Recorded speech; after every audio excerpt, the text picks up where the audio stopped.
இயற்கை வேளாண்மையை மீட்டெடுக்கும் முயற்சியில் பலரும் இறங்கி சாதனைகள் படைத்து வருகின்றனர். இதோ தருமபுரி மாவட்டம் பெண்ணாகரத்தை அடுத்த கோடியூரைச் சேர்ந்த பெருமாள் என்பவர் சற்று வித்தியாசமான முறைகளை கையாண்டு அதில் வெற்றியும் பெற்று வருகிறார். பொதுவாக விவசாயம் செய்ய மண் வளமாக இருக்க வேண்டும். கூடவே நீரின் தன்மையும் அதற்கு அவசியம். இயற்கை விவசாயி பெருமாள் அவர்களின் கருத்துக்களை பார்ப்போம்.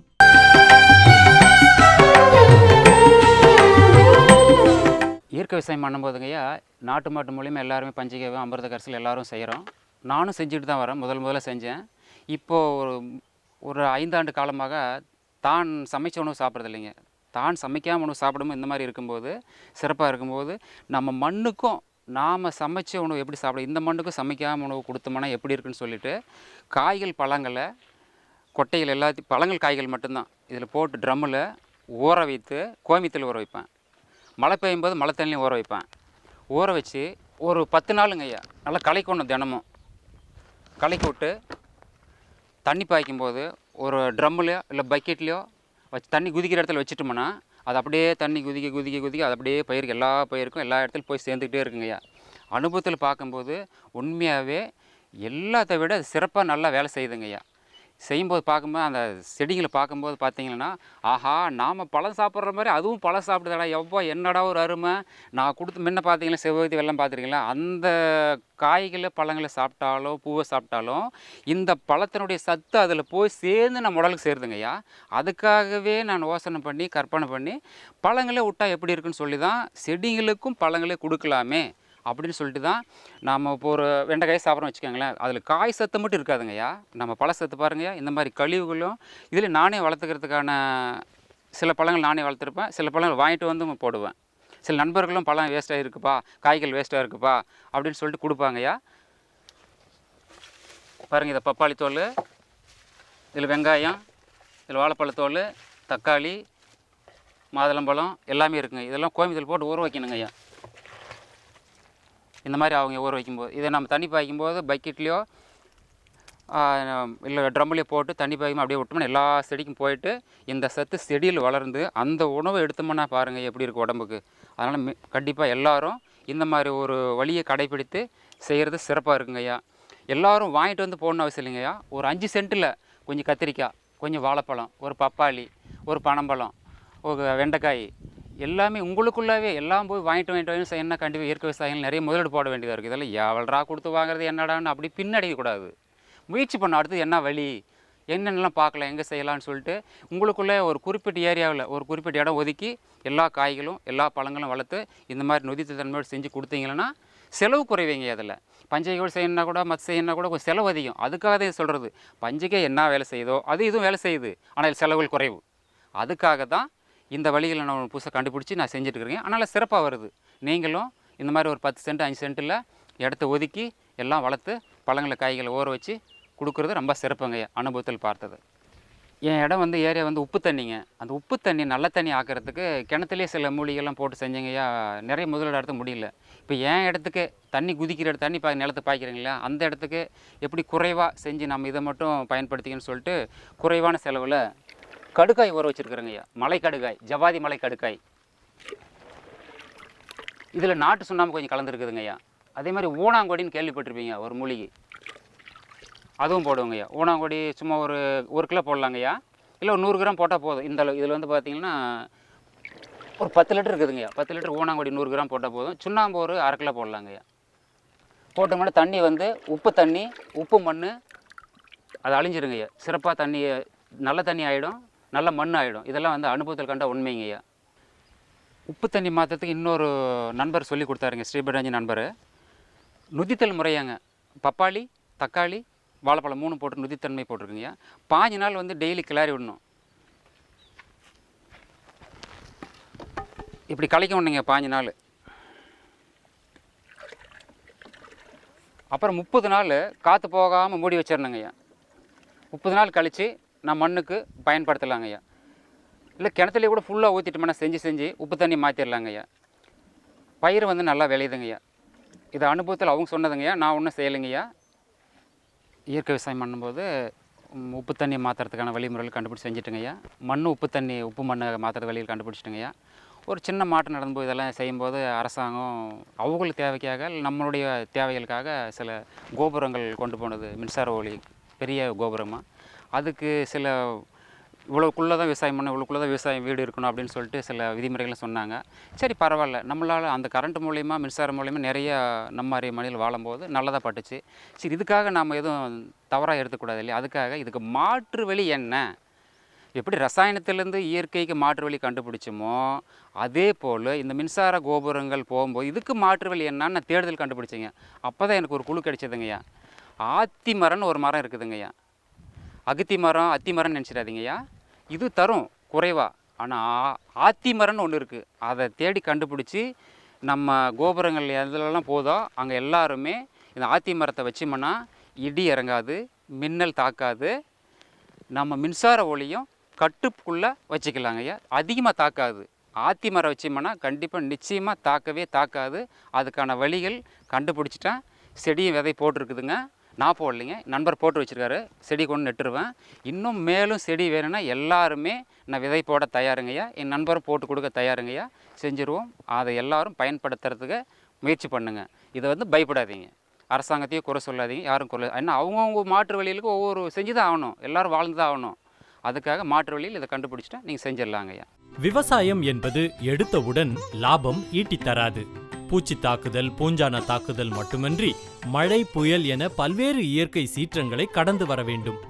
அதன் பிறகு விளைச்சல் நன்றாக இருக்க வேண்டும். அப்படியே விளைச்சல் நன்றாக இருந்தாலும் விற்பனை வாய்ப்பு நன்றாக இருக்க வேண்டும். ஆக பல்வேறு நிலைகளை கடந்தே ஒரு விவசாயியால் சாதிக்க முடியும். கோவை மாவட்டம் தொண்டாமுத்தூர் பகுதியில் உள்ள விராலியூர் என்ற இடத்தில் முட்டைகோஸ் சாகுபடி செய்திருக்கும் விவசாயி ஜெயக்குமாரும் கூட அதிகப்படியான மழை, பனி என பல்வேறு இன்னல்களை கடந்து வந்திருக்கிறார். அந்த அனுபவங்களை நம்மிடம் பகிர்ந்து கொண்டார். உழவே உலகு நிகழ்ச்சியின் இன்றைய தகவல் பகுதியில் இடம்பெறும் ஜெயக்குமார் அவர்களின் கருத்துக்களை பார்ப்போம்.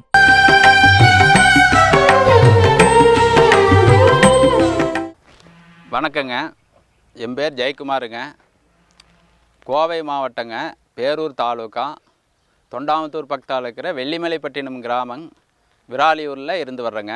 அப்பா காலத்துலேருந்து நாங்கள் இங்கே தான் இருந்து வர்றோங்க. அவங்க விவசாயம் தான் பண்ணிகிட்டு இருக்கிறாங்க. நாங்கள் மற்ற இது இல்லைங்க. எங்கள் குலத்தொழிலே விவசாயம் தானுங்க. இதாக பண்ணிட்டு வரேங்க. இந்த இடத்துல இந்த பூமி இப்போ இது முட்டைக்கோஸ் சாகுபடி பண்ணிக்கிறேங்க. இப்போ நம்ம நிற்கிற இந்த பூமியில் முட்டைக்கோஸ் சாகுபடி பண்ணிக்கிறேங்க. இது ஆடிப்பட்டம், ஆடி கடைசியில் போட்டுக்கிறேங்க. ஆடி கடைசியில் போட்டுக்கிறேன். இது இந்த ரகம் ஜின்ஜிண்டா கம்பெனியில் குஸ்டோங்கிற சொல்லி ஒரு ரகம்ங்க. இது 80 நாளில் 70லேருந்து 80 நாளுக்குள்ளே மொக்கு வருங்க. மறுபடியும் ஒரு 20 நாள் கழிச்சா ஒரு 100 நாளில் 90 நாள்லேருந்து 100 நாளுக்குள்ளே அறுவடைக்கு வருங்க. 120 நாள் வரைக்கும் இந்த ரகம் வச்சுக்கலாங்க. இந்த பட்டம் மழை அதிகமாக இருக்கிறனால கொஞ்சம் சேதாரம் இருக்குங்க. மழை கம்மியாக இருந்தால் கொஞ்சம் எங்களுக்கு மெயின்டெனும் இதுங்க, சேதாரம் அதிகமாகாது. மண்ணை பொறுத்துமே கிளைமேட்டை பொறுத்து இது கொஞ்சம் மாறுபடுங்க. இந்த ரகத்தில் விட கணேசான ஒரு ரகம் இருக்குதுங்க. அது இன்னுமே கொஞ்சம் மழைக்கு தாங்குங்க. இதுவுமே இந்தளவுக்கு தாங்கிக்குதுங்க. இருந்தாலுமே ரொம்ப மழை அதிகமாக போயிடுச்சுங்க. பெய்கிற மழை ரொம்ப ஒரு நாளைக்கு 1 உழவு மழை, 2 உழவு மழை, 3 உழவு மழை டெய்லி பேஞ்சுதுன்னா அதுக்கு நீர் நாட்டம் ரொம்ப அதிகமாக போய் வெளியே எடுத்துகிட்டு சூரிய ஒளி இல்லாதனால அது அழுகல் அதிகமாக வருதுங்க. மற்றபடி இது பெரிய பிரச்சனை இல்லைங்க. அதுதான் மெயினாக அதுதான் காரணங்க. நாங்கள் ஃபங்கல் டிசீஸுக்கு இதுக்கெல்லாம் கொடுக்குறோம், பயோவில் கொடுக்குறோம், கெமிக்கல் கொடுக்குறோம். என்ன இருந்தாலுமே இந்த கிளைமேட்டுக்கு கண்ட்ரோலே பண்ண முடியறது இல்லைங்க. இந்த ஒரு பிட்டு இப்படி இருக்குதுங்க. அந்த இருக்கிற ஒரு இதுக்கெல்லாம் நல்லா இருக்குதுங்க. நல்லா இருக்குதுன்னா ரொம்ப நல்லா இல்லை, இதில் விட கொஞ்சம் பரவாயில்லைங்க, நல்லா இருக்குதுங்க. இது நாங்கள் நாற்று நர்சரியிலேருந்து, நாற்று பண்ணையிலேருந்து, குழித்தட்டு இதிலேருந்து எடுத்துகிட்டு வர்றோங்க. அது அட்டையிலேருந்து டெம்போ வைஸ் கொண்டு வந்துடுங்க. கொண்டு இந்த பெட்டுகளில் உழவு ஓட்டி பெட்டு பிடிச்சி லேட்டரெல்லாம் எடுத்து விட்டு தண்ணி இது பண்ணிங்க. 1.25 அடியிலேருந்து 1.5 அடிக்குள்ளே ஒரு பெட்டில் 2 பக்கம் இந்த லோன் அந்த லோன் மாறி மாறி போட்டுருவோங்க. போட்டு ஒரு 10 நாள் 20 நாளில் களை எடுப்புங்க. களை எடுத்தோடனே மறுபடியும் ஃபெர்டிலைசர் இதுக்கு எல்லாமே கீழே பாக்டாம்பாஸு, டிஏபி, பொட்டாசு இதுக்கெல்லாம் கலந்துங்க. கொஞ்சம் நுண்ணூட்ட சத்து இதையும் கலந்துங்க. கீழே அப்படியே பெட்டு மேலேயே போட்டு விட்ருவோங்க. செடிக்கு அதிகமாக படாமல் இதுலேயே போட்டு விட்ருவோங்க. மறுபடியும் வந்து நாங்கள் ட்ரிப்பிளியே தான் மற்ற உரமெல்லாம் கொடுக்குறோங்க. அப்புறம் வந்து இந்த பூச்சி இதில் வந்து பூச்சி வந்து குருத்தை கடிச்சதுன்னா அது 4 3 போயிருங்க, அது பூ வராதுங்க, அது விரிஞ்சு போக வராதுங்க. அதுக்கு வந்து பூச்சி மெயின்டனுக்கு இது அதுக்கு உண்டான இதுகள்லாம் பண்ணிகிட்டு இருக்கிறேங்க.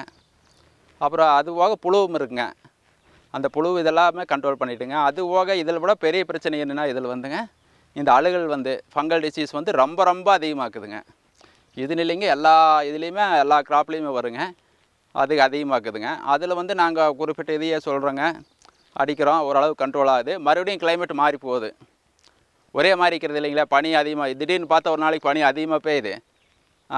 காலையில் இன்றைக்கி பனி பெய்யுதுன்னா காலையில் பிடிச்சி இது மழை ஊற்றுதுங்க. இன்றைக்கே பாருங்கள், நைட்டே பாருங்கள், இந்த 10 20 நாளாக மழை பெஞ்சிட்டு இருக்குது. நைட்டு கொஞ்சம் வெளிச்சம் வந்தது, நைட்டு பிடிச்சி பனி பெய்யுதுங்க. அது பனி மழை மறுபடியும் வெயிலுங்கிற போது அந்த எந்த கிராப்பாக இருந்தாலுமே அதுக்கு தகுந்த மாதிரி வளர முடியறது இல்லைங்க. ஒரு 10 நாள் பனி 10 நாள் மழை அந்த மாதிரி இருந்தால் அது மாறிங்க. ஒரே டைமில் இதே மாதிரி மாறினால அந்த பயிருக்கு உண்டான வளர்ச்சி ரொம்ப கம்மியாக்குதுங்க. அதுக்கு உண்டானது அது இது ஏதோ ஒன்று பண்ணி பண்ணுறேங்க. பாருங்கள், இந்த இதில் வந்து அந்த கள்ளிப்பூச்சிங்கிறது இங்கே ரொம்ப அதிகமாக்குதுங்க.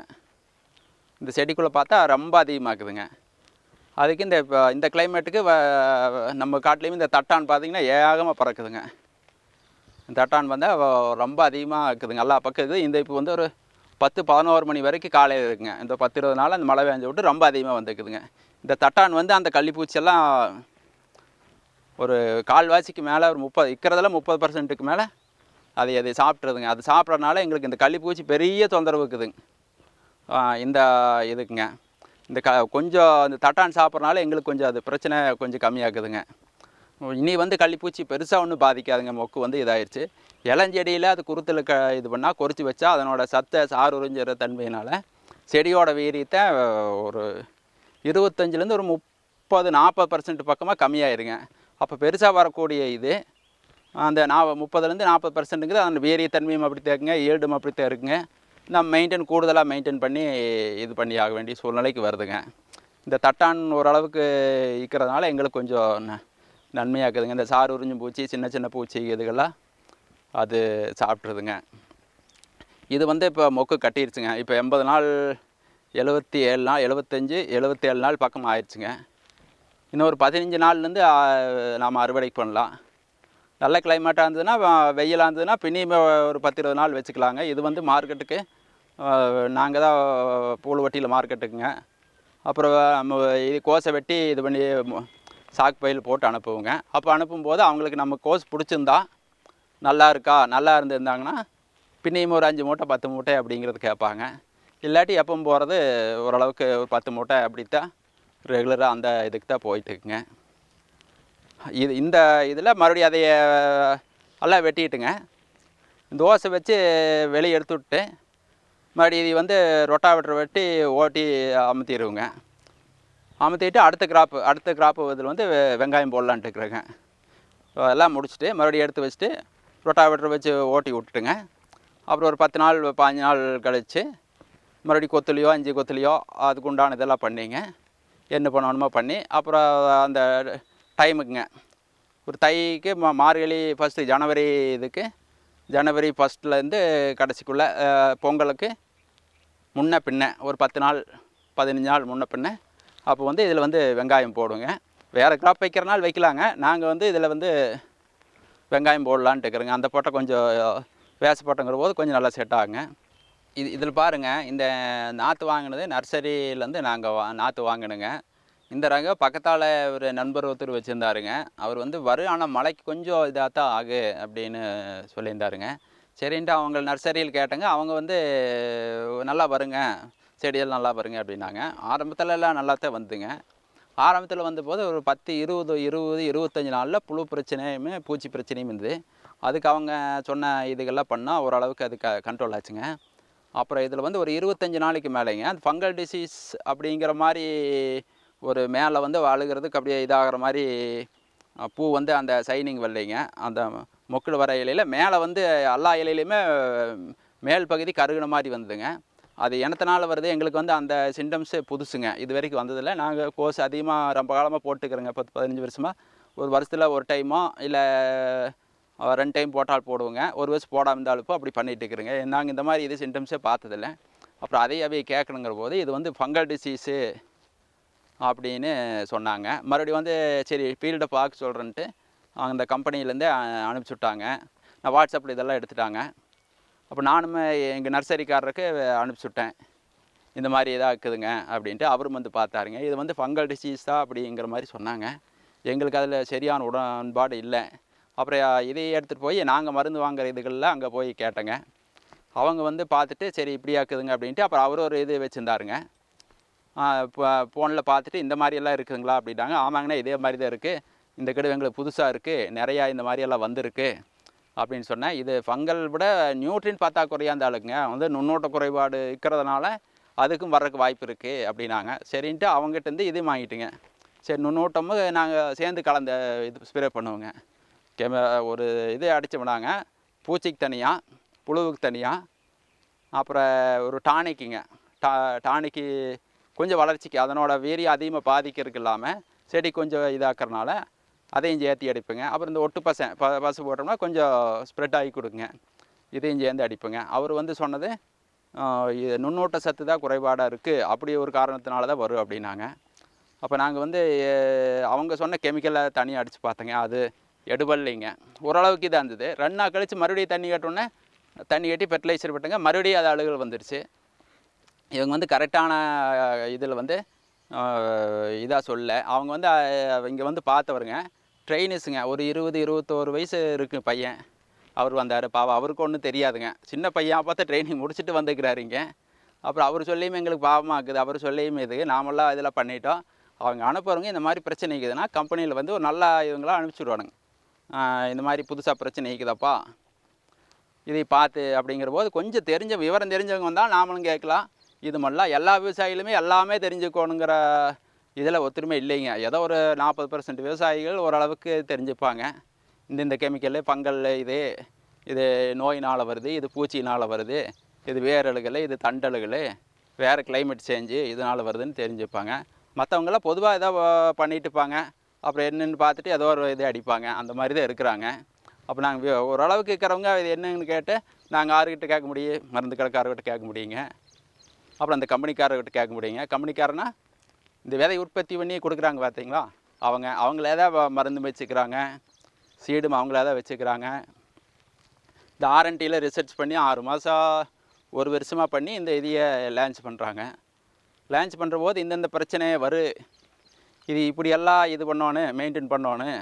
அப்போ தான் இதனோட வீரியம் இதாகி மற்ற நோய் எதிர்ப்பு சக்தியெல்லாம் அதிகமாகி நல்லா ஈல்டு கிடைக்கும் அப்படிங்கிறத அவங்க தான் எங்களுக்கு சொல்லிக் கொடுக்கணுங்க. அவங்களே ட்ரைனிங் அனுப்புனாங்கன்னா நாங்கள் ஒன்றும் பண்ண முடியாதுங்க. அப்படி வந்து அவங்களே ஒரு கைடில் இதையும் கொடுத்து இது இப்படிலாம் பண்ணுங்கப்பா அப்படின்னு பண்ணாங்கன்னா அப்புறம் கிளைமேட்டு அது மாறுதுங்க. அது ஒன்றும் பண்ண முடியாதுங்க. அவங்களும் பண்ண முடியாது, நாமளும் பண்ண முடியாது. நாமளும் வைக்கிறோம், இது பண்ணுறோம், ஓரளவுக்கு பண்ணுறோம். ரொம்ப மழை, ரொம்ப காற்று இதுக்கெல்லாம் அதிகமாக பண்ணும்போது ஒன்றுமே அதையும் இது பண்ண முடியாதுங்க. ஓரளவுக்காவது அவங்க அதை ஒரு விவரம் தெரிஞ்சுட்டு சொல்லுவாடுங்க. இப்போ எங்களுக்கு அனுப்புகிறாங்கன்னா ஒரு 2 வருஷம் 3 வருஷம் ஃபீல்டில் இருந்தவரை ஒரு அனுப்புனாங்கன்னா தெரியுங்க. புதுசாக வந்தவரை இங்கே இருந்தாங்கன்னா எங்களுக்கு என்ன தெரியுங்க? நாங்கள் வச்சது அவங்கள நம்பி வைக்கிறோம், நாற்று பண்ணக்காரரை நம்பி வைக்கிறோம். அப்போ வர்றவங்க என்ன சொல்கிறாங்களோ அதைத்தான் இது பண்ணுறோம். இப்போ நாங்களாக இது பண்ணி பண்ணுங்க, இதுதான் பிரச்சனைட்டு இது பண்ணோம். மறுபடியும் அடுத்த இது நியூட்ரின் அடிச்சுங்க. நியூட்ரின் அடித்தோடனே ஏப்பம் போல் ரெடி ஆகிடுச்சுங்க. அப்போ இதுதான் பிரச்சனைங்கிறத எங்கிட்ட அவைகிட்ட நாங்கள் கேட்குறத விட எங்கிட்ட அவை தெரிஞ்சுக்கிற மாதிரி இருக்குதுங்க. இது வந்து எல்லா விவசாயிகளுக்கும் சாத்தியம் இல்லை. எல்லாருக்கும் என்னென்னா நீங்கள் கொடுக்குறீங்க, விதை கொடுக்குறீங்க, விதை உங்கள் கம்பெனி, மருந்து உங்கள் கம்பெனி, உங்கள் கம்பெனியில் இருக்கிற மருந்தை 2-3 இது மருந்து பரிந்துரை பண்ணுறீங்க. இது இல்லாட்டி அது சரி, அது கூட வேறு ஒன்றும் அடிக்கிறேங்க. அடித்தாலும் எங்களுக்கு ரிசல்ட்டு போடுங்க. அவங்க சொல்கிறது வந்து 15 நாள் இது அடிங்கன்னா 5 நாளைக்கு எந்த பிரச்சனையும் இல்லை, பூச்சியும் முக்காது, புழு முக்காது அப்படிங்கிறீங்க. 5 நாள் வேண்டாம், எங்களுக்கு ஒரு 10 நாள் போதுங்க. 10 நாள் ஒரு 8 நாள் அப்படியே மெயின்டைன் இருந்தால் அப்போ நாங்கள் இது பண்ணிடுவோங்க. இந்த இது இப்படிங்க, இந்த கெமிக்கல் பிரச்சனை இப்படிங்க. மறுபடியும் ரெடி பண்ணி அப்படியே கொண்டு வந்தேங்க. கொண்டு வந்து ரொம்ப இதில் விட நல்லா வந்துங்க, ரொம்ப நல்லா வந்துங்க. நல்லா வந்து இப்போ இந்த ரொம்ப மழைக்கு தான் ரொம்ப அதிகப்படியான மழை இருக்கிறதுக்கு இந்த மாதிரி இதுக்கெல்லாம் அங்கங்கே நிறையா இந்த ஒரு வயலில் அந்த பகுதியில் அதிகமாக இல்லைங்க. இதில் வந்து ஒரு 55% மேலே போயிடுச்சுங்க இதுக்குள்ளே. இதில் ஒரு குறிப்பிட்ட ஒரு கேட் வாலுக்கு மட்டும் 55% டேமேஜாக இதாகிடுச்சுங்க. இது பாருங்கள், இதெல்லாம் ஒன்று ஒரு 10 நாள் ஆகணுங்க கோஸ் வர்றதுக்கு. இது வந்து கோஸு உருவம் நல்லா தெரியுதுங்க. இந்த சவுண்டு இப்படி வருதுங்க. இன்னும் கொஞ்சம் கணீர்னு வருங்க. நல்லா இதாச்சுன்னா கணீர் வருங்க. கணீர்னு வந்தால் இதனோட அடர்வு அதிகமாக இருக்குங்க. அடர்வு அதிகமாக்கு நல்லா விளைஞ்சிருச்சு. இது பிஞ்சுங்க நல்லா விளைஞ்சிருச்சுன்னு அதே அர்த்தங்க. அப்போ வந்து நாம் அறுவடை பண்ணலாம். இதில் பாருங்கள், இந்த கோஸில் கீழே இலையில் இந்த இலையில் தண்ணி நிற்குதுங்க. இந்த தண்ணி நிற்கிறதுனால வடியிருக்கு அது இது இல்லைங்க. அப்படியே இருந்ததுன்னா அது தங்கிட்டே இருந்ததுன்னா நாள் கணக்கில் வார கணக்கில் நிற்கிற போது அதுலேருந்து அதை இழுத்து இது அழகுறதுக்கு அதிகப்படியான வாய்ப்புக்குங்க.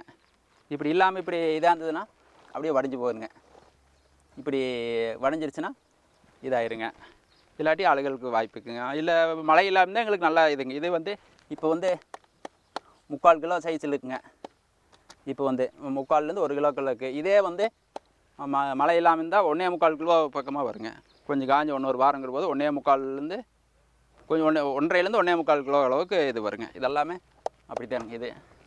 இது பாருங்கள், இதெல்லாமே நல்லா வந்துடுங்க. இன்னும் ஒரு 10 நாளைக்கு கொஞ்சம் மெயின்டைன் பார்க்கணும். ஒரு 10 நாள் 15 நாளில் அறுவடைக்கு ரெடி பண்ணிடலாங்க. வைக்கிறனாலுமே 10-20 நாள் எச்சா வேணாலும் வச்சுக்கலாங்க. ஒன்றும் தப்பு இல்லைங்க. இதில் பாருங்கள், பூச்சி இதுக்கெல்லாம் இந்த நேரத்தில் கொஞ்சம் கம்மி, ஒவ்வொன்றும் இருக்குங்க. இந்த நேரத்தில் கம்மியாக இருக்குது. இது பாருங்கள், இதில் பாருங்கள், இந்த சிலந்தி பூச்சி இதில் கூடு கட்டிக்குது. அந்த கூடு கட்டிக்கிறதுல கள்ளிப்பூச்சி வந்து இந்த சின்ன சின்ன பூச்சி பறக்கிற பூச்சிங்க, இந்த மாதிரி இந்த பறக்கிற சின்ன சின்ன பூச்சிகள்லாம் இங்கே வந்து பிடிச்சிருச்சுங்க. இதை வந்து அந்த சிலந்தி சாப்பிட்ருங்க. அதனால் நம்ம சிலந்தியெல்லாம் சாகாத ஒரு மருந்து அடிக்கணுங்க. அது இப்போ இந்த தட்டான் இதுகெல்லாம் சாப்பிட்றனால எங்களுக்கு கொஞ்சம் இந்த பூச்சி கண்ட்ரோல் கொஞ்சம் இருக்குதுங்க. நிறையா பூச்சி இருக்கிறனால இதுகளில் வந்து இது கொஞ்சம் ஓரளவுக்கு கொஞ்சம் கண்ட்ரோல் பண்ணுங்க. பாருங்க, இதில் பாருங்க நிறையா இருக்குது பாருங்கள். இதில் பாருங்க நிறையா இதாக இருக்குதுங்க. நிறையா இதாக இருந்த போது அது சாப்பிட்றதோட இதுதான் அதில் குறைச்சி இதெல்லாம் பண்ணுது. இதை பாருங்க, பூச்சி வருது, திணி பூச்சியெல்லாம் செத்து இதாகிடுச்சுங்க.